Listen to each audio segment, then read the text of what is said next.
मैंने कहा हम बॉडी को दूसरा स्पेशल केस देख रहे हैं इसी का, ग्रेविटेशनल पोटेंशियल एनर्जी का। कल एक देखा था R1 और R2 वाला, ये दूसरा है। आप अर्थ के सरफेस से बॉडी को कहां ले जा रहे हो? यहां तक। तो कितनी ग्रेविटेशनल पोटेंशियल होगी वो हमें देखना है। We will see. क्या नाम है? दीपेश। जब अर्थ के पास लाते हैं तब नेगेटिव होती जाती है, दूर ले जाओगे तो पॉजिटिव आएगी। देखो यहां से ऊपर तक ले गए, R से R प्लस एच, R1 की जगह R रख दिया, R2 की जगह R प्लस एच। एक काम करो, R ले लो common, 1 minus R upon R plus H.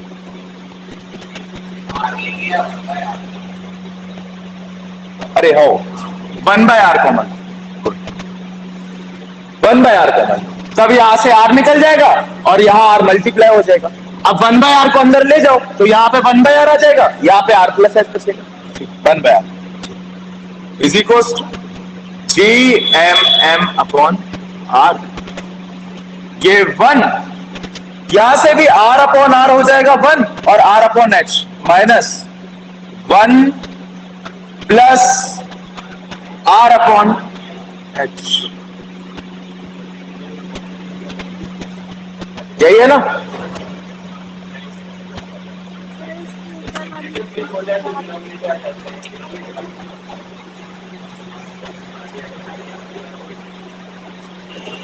नहीं ऐसे नहीं होगा, ऐसे नहीं होगा। समझा दे रहे, 1 मिनट बेटा, पहले भैया खुद तो समझ ले, तो मैं तो समझा दे। हाँ ठीक है, हो जाएगा, कोई इश्यू नहीं। समझ गया भैया। ये वाला इक्वेशन समझा दो, कोई कह रहा है। देखो R को जब कॉमन लोगे बेटा तो देखो यहां पे तो 1 बचेगा, ये R बाहर आ गया, और यहां पे तो कोई R था ही नहीं कॉमन लेने के लिए, तो R से मल्टीप्लाई और डिवाइड किया तो R कॉमन निकला। तो क्या बचा sir? R upon R plus H. अगर आपको समझ में नहीं आ रहा, 1 बाय R का इधर फिर से मल्टीप्लाई कर दो, तो देखो ये 1 बाय R जब अंदर मल्टीप्लाई होगा तो यहां क्या बन जाएगा फिर? 1 बाय R, और ये 1 बाय R फिर इससे मल्टीप्लाई होगा तो R से R कैंसिल हो जाएगा, तो क्या बचेगा? ये ऊपर वाला स्टेप बन गया, फिर से ऊपर वाला स्टेप बन गया। ठीक, तो इसी का तो मतलब है कि 1 बाय R कॉमन लिया तो यहां पे बचा 1, यहां पे बचा minus R by R plus H. ठीक है, मैथमेटिक्स है। 1 अपॉन R कॉमन, तो यहां 1 अपॉन R कॉमन तो पूरा गया तो 1 बचा, यहां पे 1 अपॉन R कॉमन तो एक R से ऊपर मल्टीप्लाई करना पड़ेगा, क्योंकि देखो चाहे का चाहे लिख रहे अपन, तो यहां तो कॉमन ले नहीं रहे, तो अगर इसका 1 बाय R चाहिए तो R से ऊपर मल्टीप्लाई करना पड़ेगा कि नहीं? देखो is equals to GM upon R, 1 minus R plus H upon R की पावर 10। अभी ठीक उल्टा कर दिया, उल्टा कर दिया तो पावर माइनस बना। अब इसको लिख दो वैसे अलग अलग, अब तो लिख सकते हो ना इसको R plus H upon R, तो R upon R plus H upon R।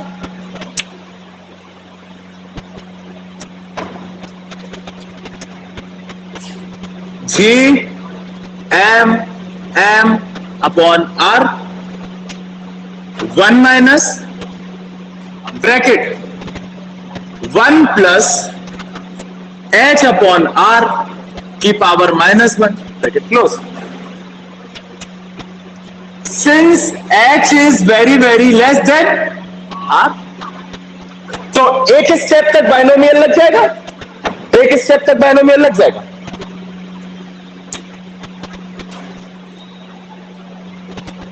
तो ये हो जाएगा is equals to GM upon R, अंदर क्या बचा? 1, फिर माइनस था 1 माइनस H अपॉन हाँ ठीक, क्या किया हमने, बाइनोमियल लगा दिया, इस -1 का यहां मल्टीप्लाई कर दिया। अब अगला स्टेप कहां लिखें, तो बीच में लिख दिया सब कुछ। यहां आ जाओ, is equals to G M M upon R, bracket open कर दो, 1 -1 प्लस एच अपॉन, ये तो कैंसल, एच अपॉन आर बचा, तो देखो G M M upon R square H, G M upon R square acceleration due to gravity, G M upon R square क्या होता है, acceleration due to gravity, since G is equal to G M upon R square.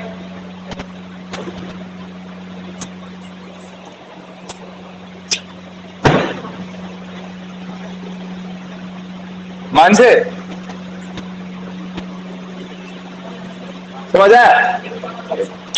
अब ये तुम्हारी NCERT में पता कैसा दिया है, ये स्टेप लिखा है और फिर ये स्टेप लिखा है। आप खोलो एनसीईआरटी, ये स्टेप लिखा है और फिर ये स्टेप लिखा है, ठीक है? तो ये इतनी मैथमेटिक्स करनी पड़ेगी तब जाके एमजीएच आएगा।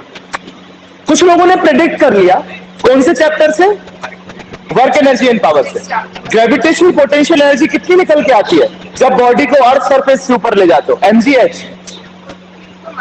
हाँ, क्योंकि नीचे लाते हैं, यहां पे ऊपर लेके जा रहे हो, वहां माइनस एमजीएच क्यों आती है, बिकॉज आप नीचे लाते हो, और डाउनवर्ड मोशन हमेशा क्या लेते हैं, नेगेटिव, इसीलिए यहां पॉजिटिव आया। तो simple mathematics, common law, binomial लगाओ, जैसे लगाओगे कैंसिल हो जाएगा, एच अपॉन आर बचेगा। लिख लो इसको, देखो सेकेंड नंबर, थर्ड है, थर्ड लिखो,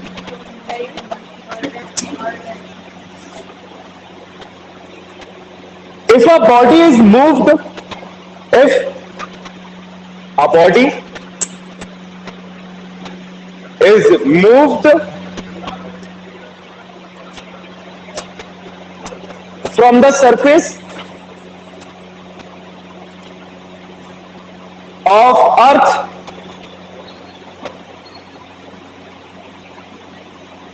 to a point at a height small h, at a height small h above the surface,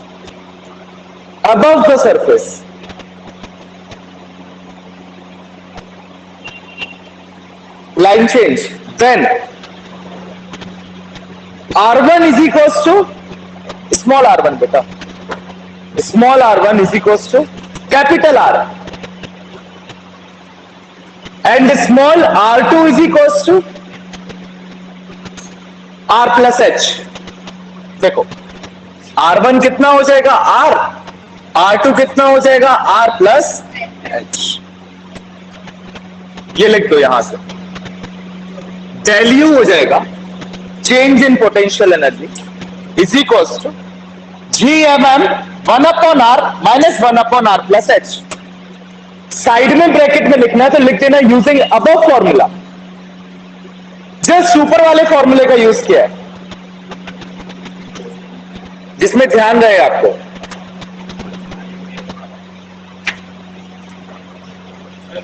हाँ, ऐसे कर सकते हैं, लाइक उसको खोल देंगे, सीधा सॉल्व कर देंगे ब्रैकेट के अंदर, पी आ जाएगा इसके साथ, जी एम एम के साथ। लेकिन बाइनोमियल तो लगाना पड़ेगा ना, यहाँ पे आपका कैंसिल नहीं होगा वरना।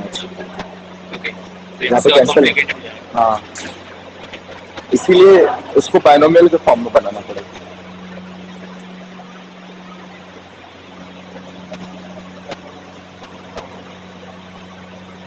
एक दो तीन ये स्टेप, फिर ऊपर के 2 स्टेप क्या करवाता हूं मैं भी, और फिर ये इधर वाले 3 स्टेप।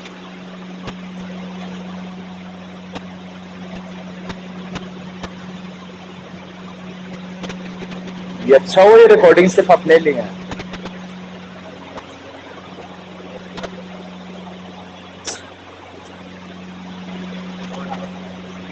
अब तरीके से करेंगे डेरिवेशन, ऐसे करेंगे तो हो गया। ये 3 लिख लो, फिर ऊपर के 2।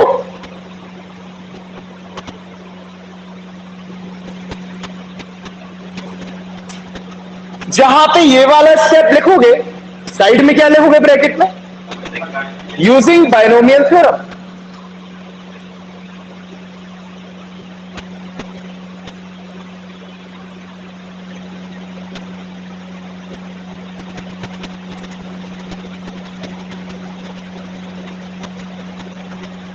वहां का 1 माइनस 1 प्लस, वहीं डायरेक्टली मिटा दिया।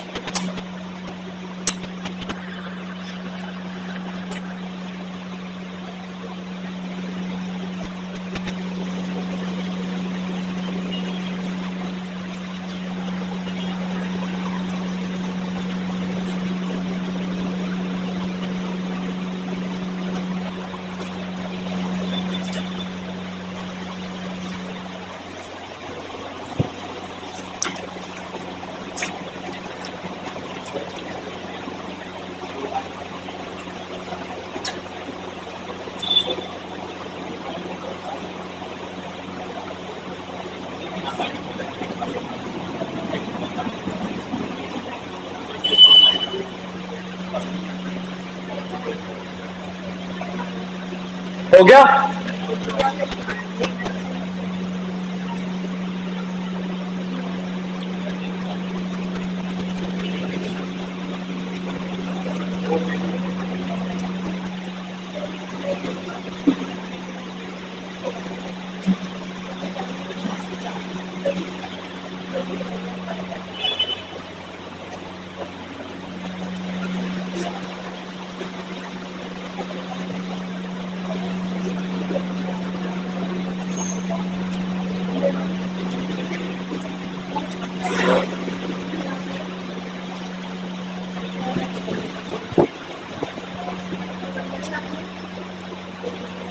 सृष्टि,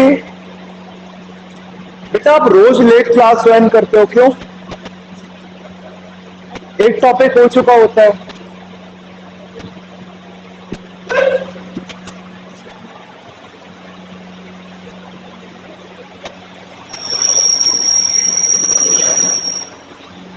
हटा दो उसको।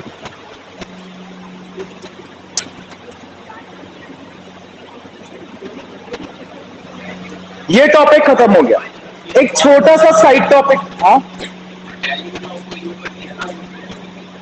उसको डेल यू ही रहने दो, चेंज इन पोटेंशियल एनर्जी निकाल रहे हो, उसको डेल यू ही रहने दो। सरफेस ऑफ अर्थ से लेके वहां तक चेंज निकाल रहे हो। सरफेस ऑफ अर्थ में भी तो कुछ पोटेंशियल एनर्जी होगी ना, so we are finding the changes. Next topic है, यहां पे ये टॉपिक कंप्लीट हो गया। यहां पे ये टॉपिक क्या हो गया? कंप्लीट हो गया। नेक्स्ट टॉपिक है relation between intensity and potential.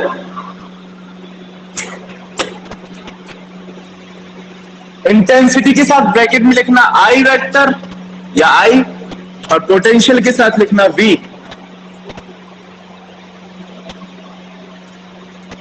तीन स्टेप का डेरिवेशन है, बहुत सिंपल है, लेकिन बताना जरूरी है बिकॉज एमसीक्यू में पूछ लेगा, सेंटेंसेस में भी पूछ लेगा। जाओ कैसे?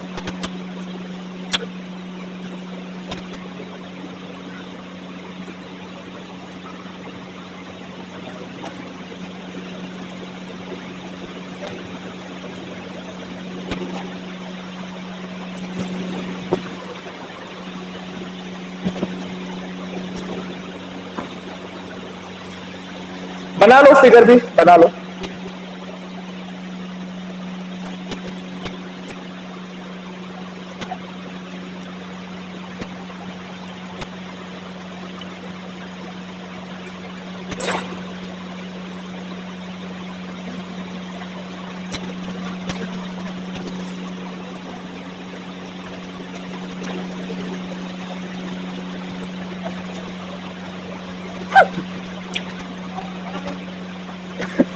थोड़ा सा बना दो, वैसे उसको यूज नहीं है।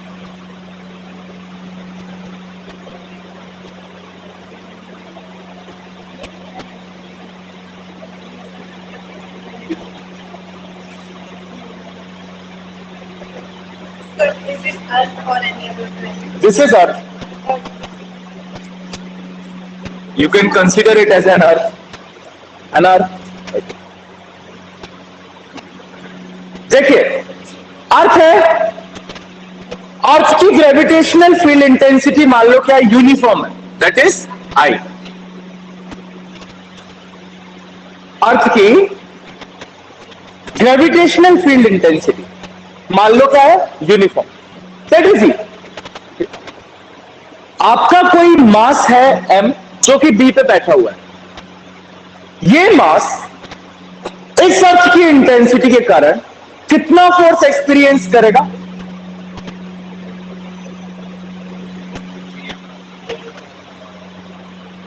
और थोड़ा सा सोचो, जब मैं इंटेंसिटी पढ़ा रहा तब मैंने बताया था, मैंने कहा कि ये अर्थ है, इसकी इंटेंसिटी है आई, यूनिफॉर्म है हर जगह, मतलब इस पॉइंट पे भी इंटेंसिटी कितनी है, आई है। यहां पे आप एक मास लेके आए, दैट इज स्मॉल एम, ये स्मॉल एम मास इस इंटेंसिटी के कारण कितना फोर्स एक्सपीरियंस करेगा? Very good, F upon M नहीं, एफ अपॉन एम तो आई होता है, एफ कितना हो जाएगा, एम इंटू आई।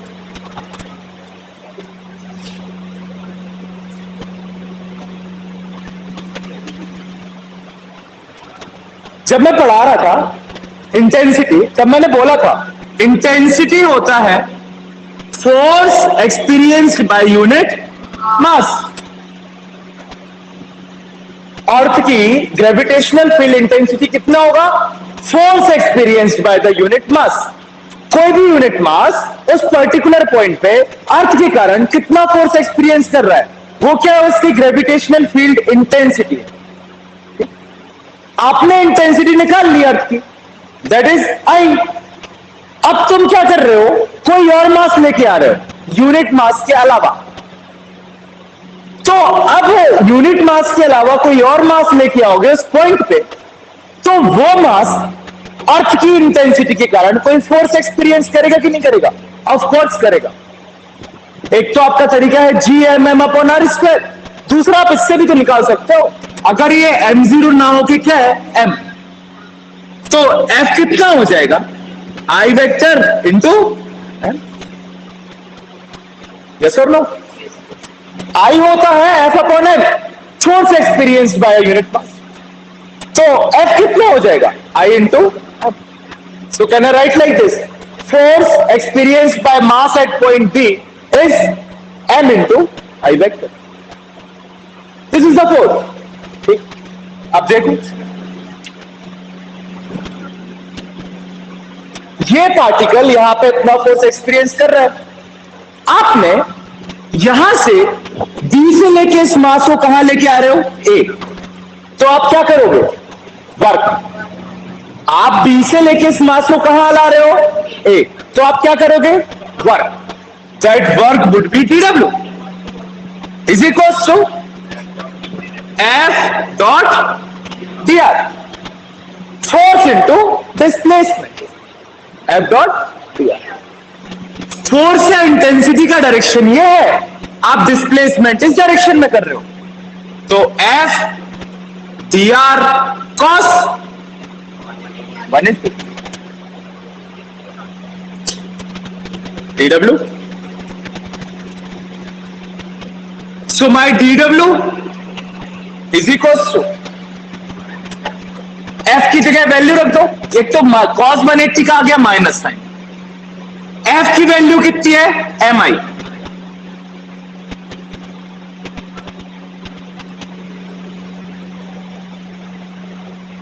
ठीक है,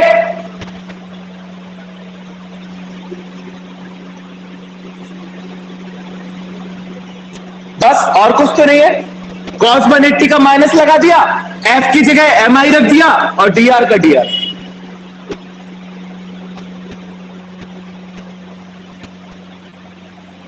dw upon m is equals to minus I dr।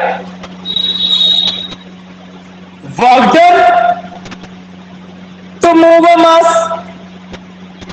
क्या हो जाता है dw upon m, w upon m0। किसका फॉर्मूला पढ़ा था? पोटेंशियल का। चेक करो अपने अपनी कॉपी। w अपॉन m0 किसका फॉर्मूला पढ़ा था? Potential. So dw upon m क्या हो जाएगा? dv is equals to minus I dot dr। तो I आ जाएगा minus dv upon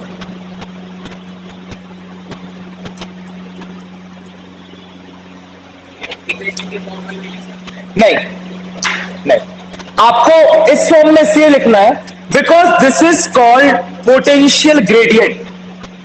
dv upon dr क्या कहलाता है? Potential gradient. इसलिए आपको इसी फॉर्म में लिखना, आप इंटीग्रेशन के फॉर्म में नहीं लिख सकते। देखिए हमने 3 स्टेप, अब देख रहे 6, 3 कैसे समझोगे इसको? dw is equal to f dot dr, force की वैल्यू रख दो im, और दोनों के बीच में एंगल कितना है? 180 डिग्री, क्योंकि फोर्स का डायरेक्शन उधर है और डिस्प्लेसमेंट किस साइड कर रहे हो? इस साइड। तो cos 180 minus 1, so minus sine आ गया। mi dr dw, m से कर दो डिवाइड। dw अपॉन m क्या होता है? Potential. Work done to move a unit mass is potential. So dw upon m क्या हो जाएगा? dv, और बचेगा माइनस I डॉट dr। खत्म हो गया डेरिवेशन। अब क्या करना है? I is equal to minus dv upon dr लिख दो, खत्म।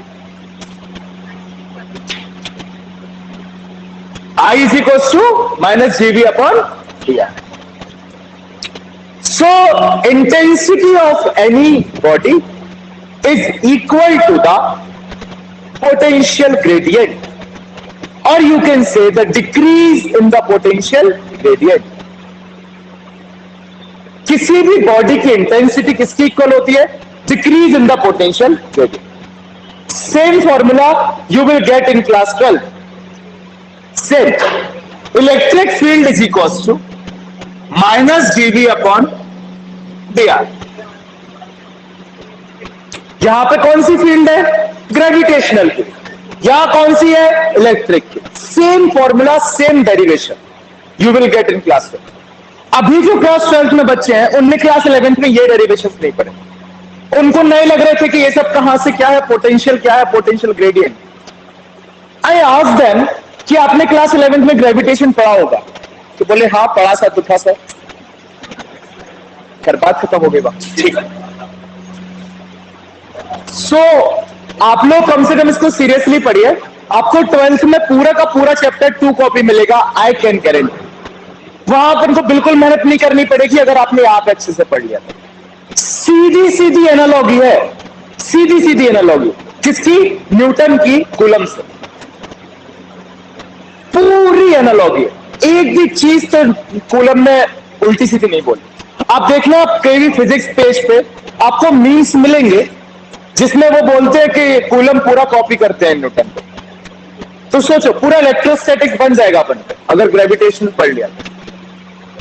सो what we were doing, the relation between intensity and potential.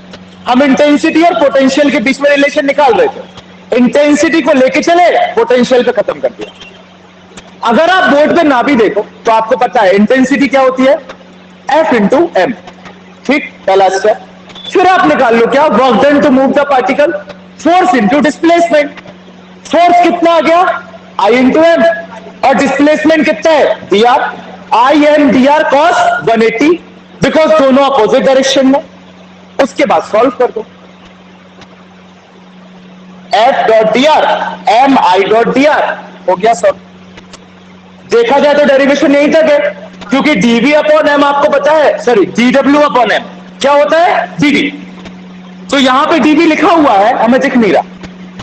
So dv is equal to minus I dot dr, so I is equal to minus dv upon dr।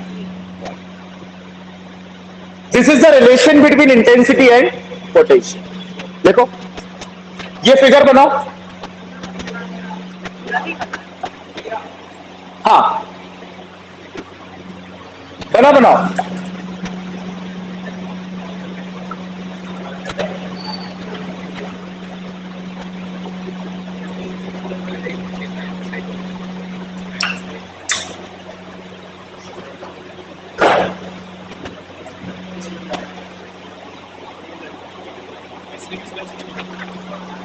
हाँ बताओ।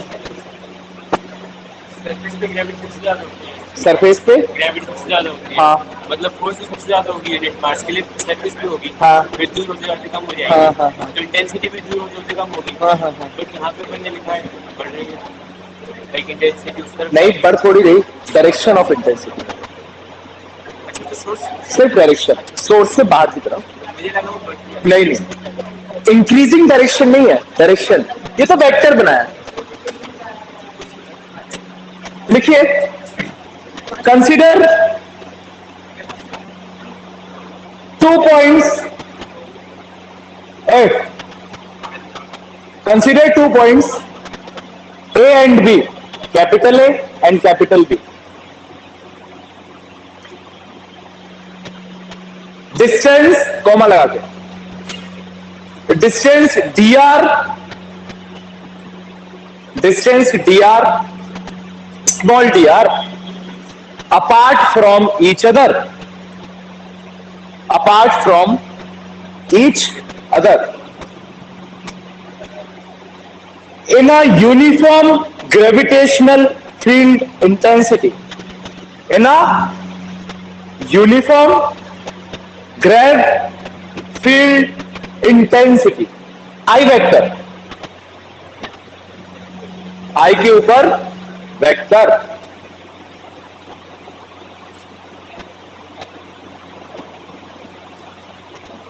Full stop, line change, force on particle of mass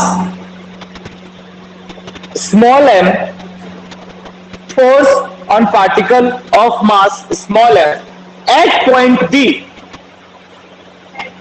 at point capital B is, ये लिख लो, F is equals to mi, ये लिखा।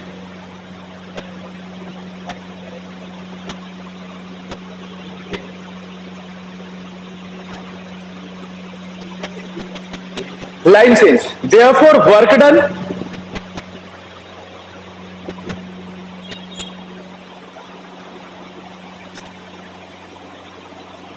by the force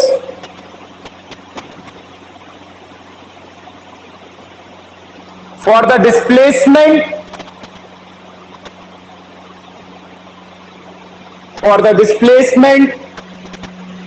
of particle from B to A,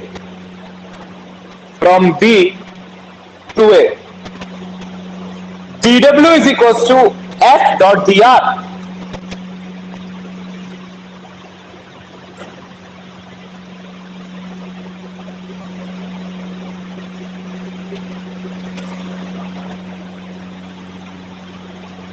ये 3 step और फिर ये 3 स्टेप, पहले ये 3 फिर ये 3, 3 + 3 3, 3 स्टेप में हो गया।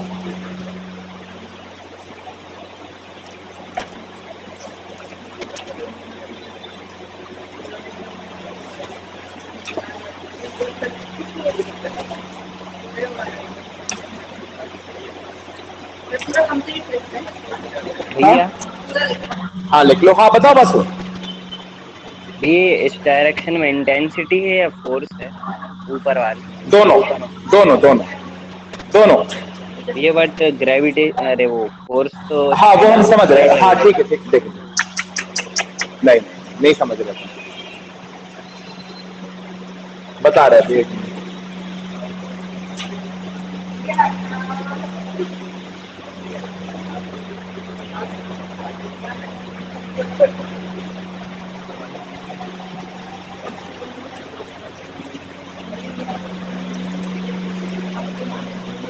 अच्छा, बासु कहने का मतलब ये है कि बॉडी जो अर्थ है वो इसको फोर्स तो बाहर ही दे रही है, लगा रही है, लेकिन फोर्स कैसा है? अट्रैक्टिव। तो बॉडी का जो डिस्प्लेसमेंट है वो अंदर की तरफ हो रहा है, अर्थ तो बाहर की तरफ ही फोर्स लगाएगी ना। माना कि अट्रैक्टिव फोर्स है, लगाएगी तो इस बॉडी पे, तो पीछे तरफ थोड़ी लगा देगी। फोर्स का जो डायरेक्शन होगा वो तो यही होगा। However the force is attractive, तो बॉडी का डिस्प्लेसमेंट कहां को हो रहा है? अंदर को। तो डायरेक्शन ऑफ जो F21 होगा, force on body 2 due to 1, वो तो यही होगा। उसके बाद वो खींचेगा उसको अंदर की तरफ, तो डिस्प्लेसमेंट उसका अंदर है। तो F.dr आपको कितना आएगा? 180। आप समझे? हाँ भैया, हाँ हाँ भैया। हाँ बताओ क्या कह रहे हैं? पोटेंशियल ग्रेडियंट का मतलब potential change in potential with respect to the distance is potential gradient. अभी आपको इसका ज्यादा डीप में नहीं है, 12th में, अभी सिर्फ ये फॉर्मूला है, dv upon dr is the potential gradient. हाँ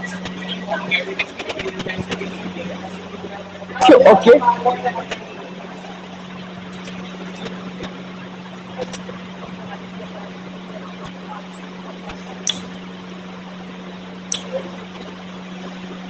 बता रहा हूं, यहां तक लिख लिया सबने? लिखो एक लाइन, वो लाइन काम है। dv upon dr is called grav potential gradient. dv upon dr is called gravitational potential gradient, i.e. that means the rate of change of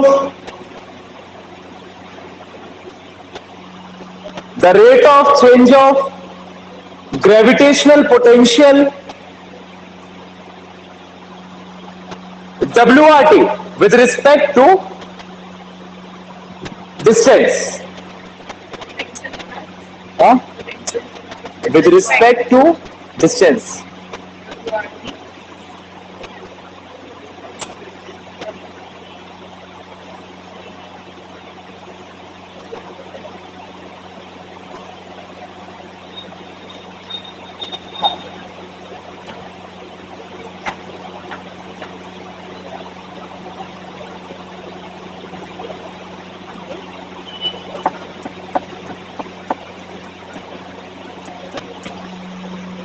हाँ देखो, हाँ बस दीपेश, इंटेंसिटी को यूनिफॉर्म ले सकते हो, कोई दिक्कत नहीं है तो फील्ड इंटेंसिटी।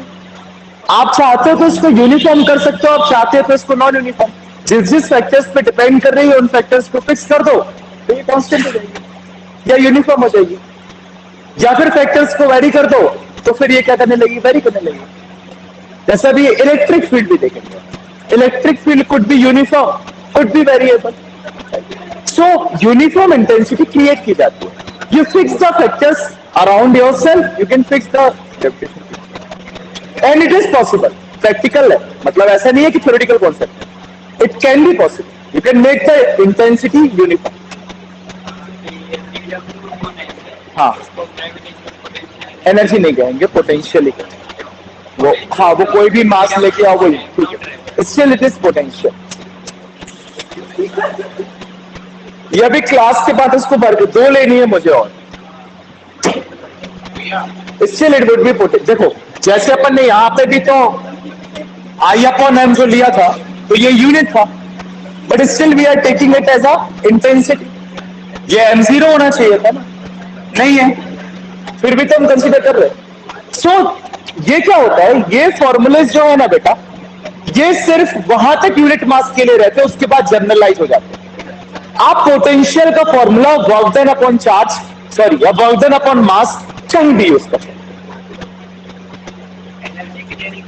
एनर्जी के लिए नहीं कर सकते। एनर्जी के लिए वो स्टोर होनी चाहिए। आप सिर्फ पोटेंशियल का कर सकते हो, सिर्फ potential. So that would be constant everywhere.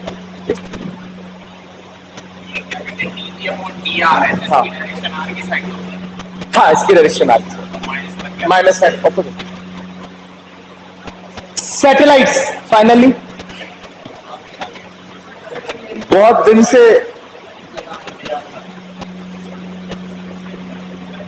रुक जाओ, कुछ छूट ना जाए इसके चक्कर में। अब थोड़ा फिजिक्स आएगी, मजा आएगा। मैथ्स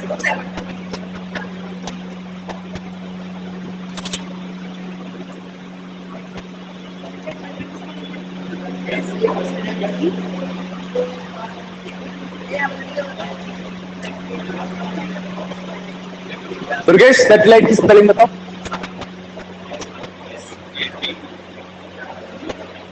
हाँ हाँ, तुम बताओ। SATLITE, तुमने भी सेम बोले। सैटेलाइट की स्पेलिंग बताओ।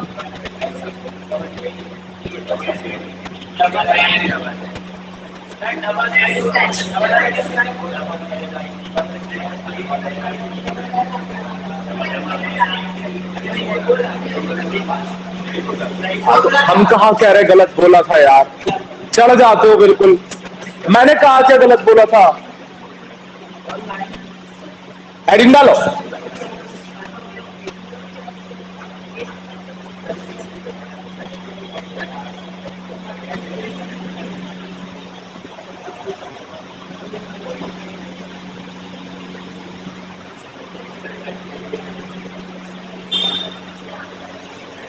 समझते हैं सैटेलाइट है क्या? बहुत से लोगों को यहाँ पता है what is satellite. I think सबको पता है क्या होता है सैटेलाइट। अंशिता, Satellite हाँ। goes surroundings. Space में होते हैं, revolve करते हैं space में. Okay. And body revolving is called satellite. हाँ, वो जो ये तो सब आर्टिफिशियल टाइप ऑफ सैटेलाइट बता रहे हो आप। मून कौन सी इंफॉर्मेशन प्रोवाइड करता है? हाँ, जो गोल गोल घूमते हैं वो सैटेलाइट। ओके, ठीक है, जो गोल गोल घूमते हैं। ओके, जो अर्थ के अराउंड रिवॉल्व करते हैं वो सैटेलाइट। Very good. ऑनलाइन बताओ, ऑनलाइन व्हाट इज सैटेलाइट? अब रुक जाओ। Ratio,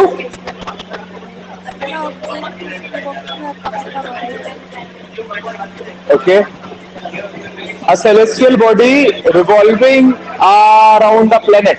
Okay, okay. A celestial body revolving. अच्छा, रेशु ने क्या बोला वो तो मुझे भी सुनाई नहीं दिया, वो थोड़ा सा खरखरा के आ रहा था, बट सही बोला उसने। ठीक है, the perfect definition is any body continuously revolving around the another body of comparatively larger mass. ये सेंटेंस मिसिंग था।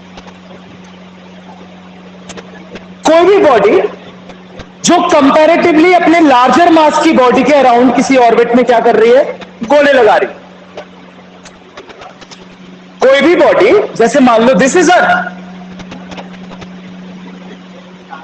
अर्थ के ऑर्बिट की चारों तरफ इसकी सैटेलाइट कौन सी है? मून। बिकॉज मून का मास कंपैरेटिवली क्या है? स्मॉलर है। किससे? अर्थ से। तो हम क्या कहते हैं? Moon is a satellite of earth. हम कभी कहते हैं कि earth is a satellite of moon? नहीं। Because a body which is revolving continuously around another body of comparatively larger mass, किसी लार्जर मास की बॉडी के चारों तरफ जो ऑर्बिट है उसमें अगर कोई बॉडी गोते लगा रही है तो वो क्या है? Satellite. So we can say moon is a satellite of earth. Similarly, we can say earth is a satellite of sun. अर्थ सन के चारों तरफ गोला लगा रहा है, लेकिन सन का मास कंपैरेटिवली क्या है? ज्यादा। So similarly, we can say all the 9 planets are the satellites of sun. 9 के 9 प्लैनेट किसकी सैटेलाइट है?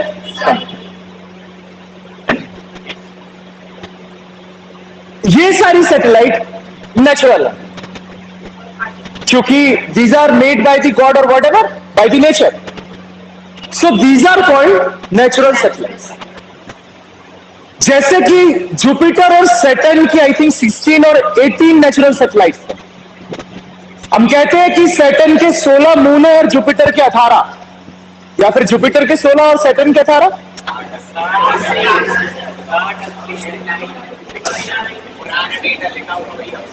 ओके, जुपिटर एंड सैटर्न है 16 एंड 18 बता रहे हैं। अब और भी डिस्कवर हो गए होंगे भाई ना। तो बहुत सारी नेचुरल सैटेलाइट्स हैं हर एक प्लेनेट की। अर्थ की कौन सी है? Natural satellite of earth is moon. समझ में आया व्हाट इज सैटेलाइट? थोड़ा बहुत सैटेलाइट है हाँ आपके पास नेचुरल। सुनो, हाँ नेचुरल लेके अभी तक डिस्कवर्ड एक ही है, ठीक है। और सुनो, ये तो हो गई वो सैटेलाइट जो नेचर से बनी है। 1975 से शुरू होती है मैनमेड सैटेलाइट्स, जिनको आप क्या करते हो, अर्थ के ऑर्बिट में लगा देते हो, तो वो घूमती रहती है और आपको डाटा प्रोवाइड करती है। तो सबसे पहली सैटेलाइट 1975 में लगी थी कौन से कंट्री में? रशिया। कौन सी? स्पुतनिक 1। रशिया ने लगाई थी पहली सैटेलाइट आर्टिफिशियल, स्पुतनिक 1 1975। इंडिया की पहली कौन सी हम सबको पता होगा? आर्यभट्ट। आर्यभट्ट लगी। सो दीज आर और अबाउट दी आर्टिफिशियल सैटेलाइट्स जो आप अर्थ के ऑर्बिट्स में लगा देते हो और वो क्या करती रहती है?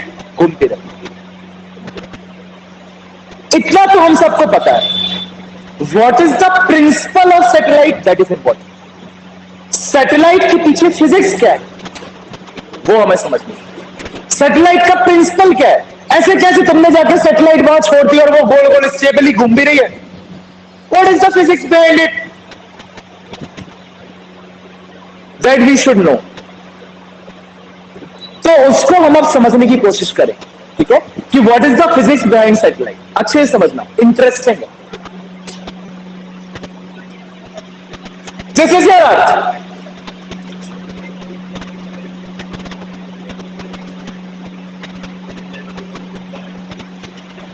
अर्थ के ऊपर मान लो एक टावर लगा है, टावर।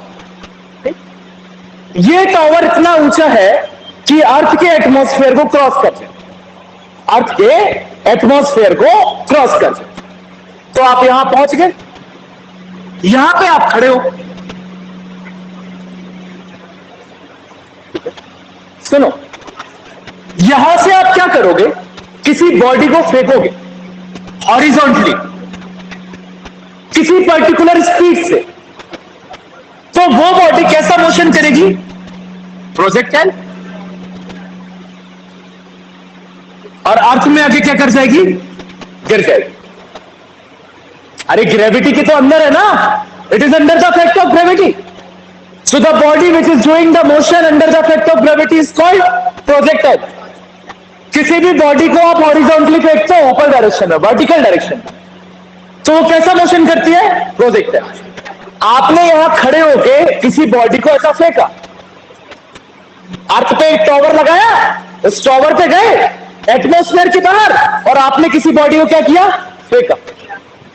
वो बॉडी प्रोजेक्टाइल करके कहां घुस गई? फिर से अर्थ। हॉरिजॉन्टल रेंज इतनी सी कवर की। आप और स्पीड से फेंको, और जोर से फेंका भाई, यहां आके गिर गए। और जोर से फेंको, मतलब और स्पीड दो, उसकी हॉरिजॉन्टल स्पीड और बढ़ा दो। जितनी ज्यादा हॉरिजॉन्टल स्पीड से फेंकोगे उतना ज्यादा हॉरिजॉन्टल रेंज कवर करेगी बॉडी। एक स्टेज ऐसी आएगी कि आपने बॉडी को इतनी ज्यादा वेलोसिटी से फेंका, दैट इज वी, कि ये बॉडी ने अर्थ को क्या कर दिया? क्रॉस। तो इसने क्या कर लिया? ये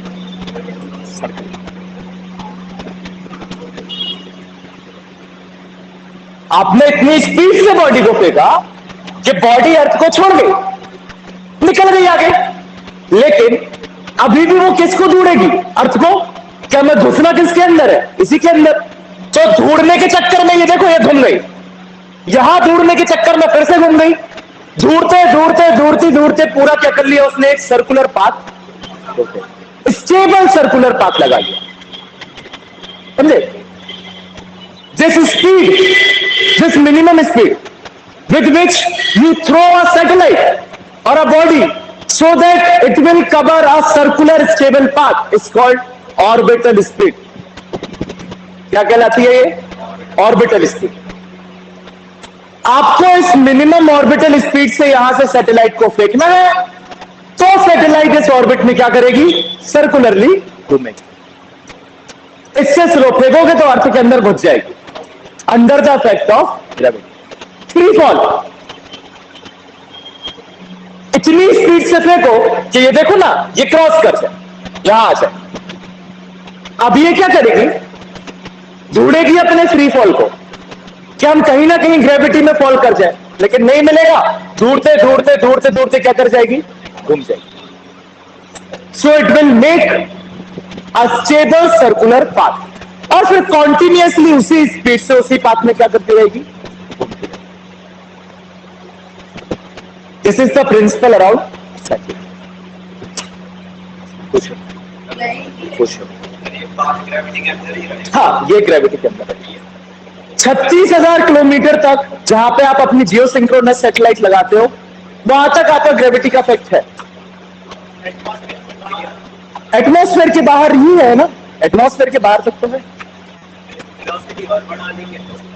और बढ़ा दोगे तो और तेज घूमेगी. नहीं, ऑर्बिट चेंज करना है, ऑर्बिट चेंज करना है. हाँ? तो ऑर्बिट चेंज कर जाएगी और बढ़ जाएगा ऑर्बिट उसका. हाँ, इसको अपन अब यहां पे एंगल थोड़ा बहुत डिफर करता होगा, बट आप फेंकते इसको हॉरिजॉन्टली.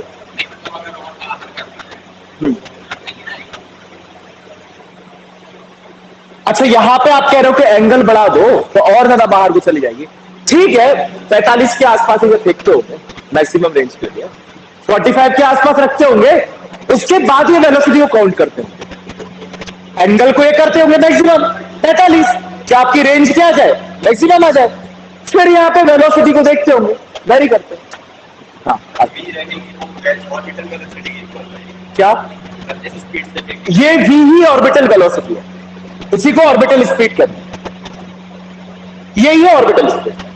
जो v रहेगी ऑर्बिटल स्पीड. किसी भी ऑर्बिट में किसी बॉडी को घुमाना है तो आपको इतनी स्पीड से फेंकना पड़ेगा. इसी का डेरिवेशन अपन करने जा रहे हैं. What is the orbital speed of the satellite?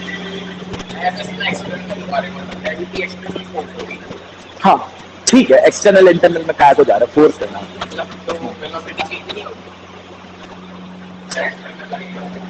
मतलब यहाँ पे ऑर्बिट में नहीं, ये ऑर्बिट में इसकी वेलोसिटी कांस्टेंट रहेगी, बिकॉज आप कंसीडर करते हो कि ग्रेविटी यहाँ पे क्या है. तो फिर ये मान लो क्या रहता है ना, दो ऑर्बिट्स रहते हैं. एक रहता है जियो सिंक्रोनस, एक रहता है पोलर. ये तो अपन ने पढ़ा है. जियो सिंक्रोनस और पोलर के अलावा कहीं और तुम्हें डालनी है नहीं.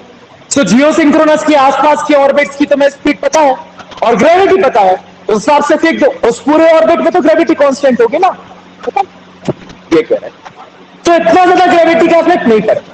ठीक है, और कोई डाउट? समझ में आ गया प्रिंसिपल ऑफ सैटेलाइट? कोई दिक्कत तो नहीं? प्रोजेक्टाइल लगा रहे सीधा सीधा, खत्म. इतनी जम से फेंक रहे कि अर्थ में ना घुस पाए तो घूम गई. देशी भाषा में this is the principle of satellite. लिखो satellite. A satellite is a body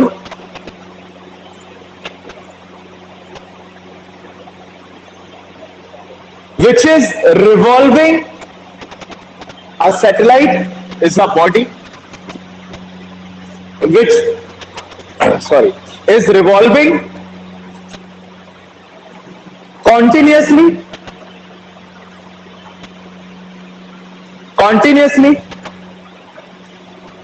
in an orbit around a comparatively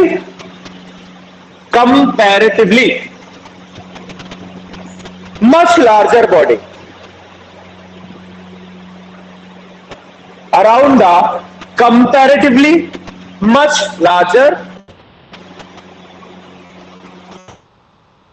Line change. Example: Earth is a satellite of Sun. Earth is a satellite of Sun, comma, Moon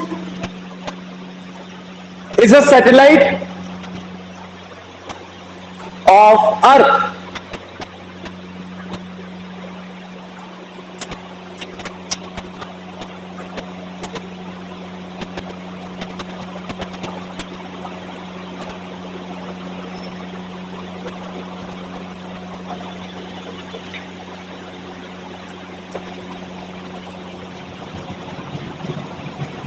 All these satellites, line change. All these satellites were made by nature,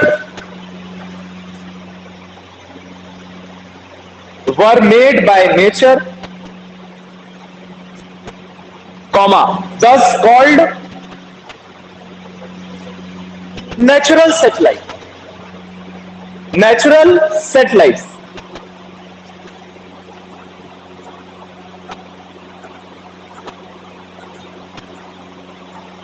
Line change. Since 1975, since 1957, 75 में तो अपनी चली गई थी Aryabhata. Since 1957, many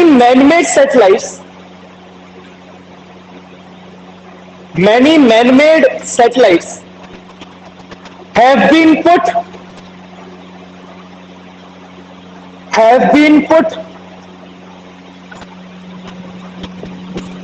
in different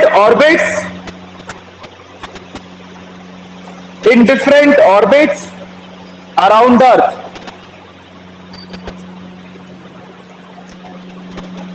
These are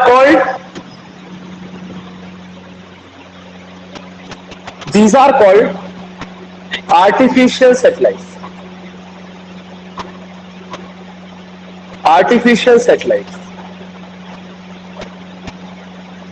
Example: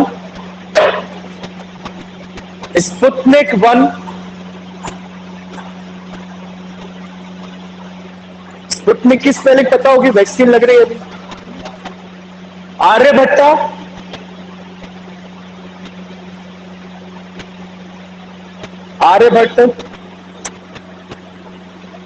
बहुत सारी है. इनसेट है, नेविक है, ये सब इंडिया की है, एक्सेट्रा. Full stop.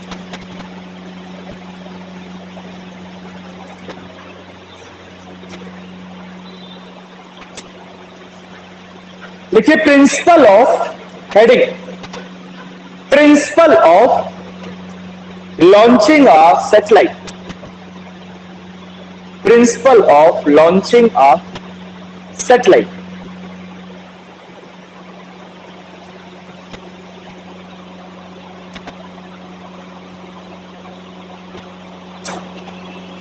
चलिए कल लिखवा दो.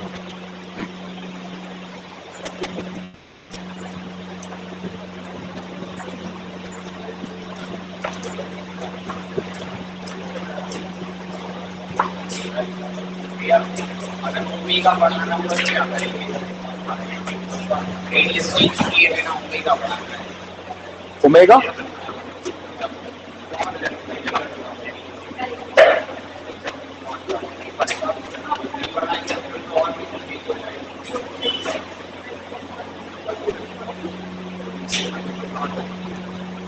मतलब तुम्हें और ज्यादा तेज घुमाना सैटेलाइट को. क्यों घुमाना? अच्छा, सैटेलाइट की स्पीड को कैसे कंट्रोल करते हैं ये पूछ लो. सैटेलाइट की स्पीड को कैसे कंट्रोल करते हैं पर्टिकुलर ऑर्बिट में, ये पूछ लो, है ना. तो देखो, मिनिमम अपन को कितनी चाहिए? जितने भी ऑर्बिट के अकॉर्डिंग चाहिए वो निकल जाए. उसके बाद उसकी बढ़ेगी, उससे कम तो होगी नहीं. उस पर्टिकुलर पॉइंट के बाद उससे कम तो होगी नहीं, वरना ऑर्बिट छोड़ के अर्थ में घुस जाएगी. क्या करेगी? बढ़ेगी. तो बढ़ाओ तुम सकते हो, बढ़ाओ तुम स्पीड यहीं से सकते हो. ऑर्बिट चेंज ना भी करो तो भी तुम बढ़ा सकते हो यहां से. बात नहीं करते कि पी जितना ज्यादा हो जाएगा हाँ। उतनी घुस जाएगी बॉडी। हाँ। तो अभी ऐसा नहीं होगा क्या कहाँ पे? कि अगर इधर पी बढ़ा दिया तो ऑर्बिट थोड़ी और घुस नहीं, ऐसे अपने आप नहीं घुसकेगा, वो पर्टिकुलर ऑर्बिट में घूमते रहेंगे। अब नहीं होगा, अब तक अगर तुम वेलोसिटी इसकी बढ़ा कम दोगे ना तो नहीं होगा, ठीक है ना। अच्छा देख,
इन्हीं को निकाला गया है ऑर्बिटल।